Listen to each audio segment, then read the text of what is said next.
Saluée comme une voix afroféministe, Titi Dangarembga milite aussi aux côtés de l'opposition. Le 31 juillet, l'écrivaine zimbabwéenne de 61 ans a participé aux manifestations antigouvernementales, des rassemblements contre la corruption, interdits par les autorités. Le policier nous a dit que ce que nous faisions, le fait de manifester, était illégal. Nous avons répondu « illégal, vraiment ?» ou quelque chose de ce genre.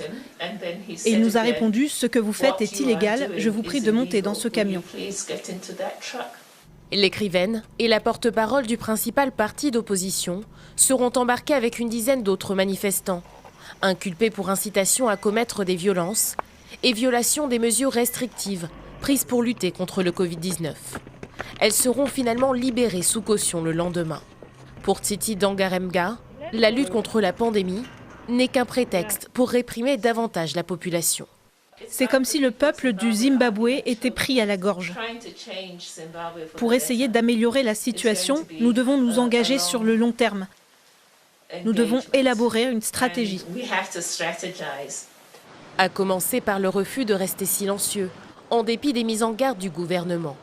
Ces unes de journaux pointent du doigt un président corrompu, l'instabilité économique et politique, ou encore la répression des libertés. De son côté, Emmerson Mnangagwa se montre menaçant. Les pommes pourries qui ont tenté de diviser notre peuple et affaiblir notre système seront éliminées. Malgré l'apparente accalmie, les associations zimbabwéennes redoutent une escalade des violences dans un pays englué dans une crise économique sans précédent.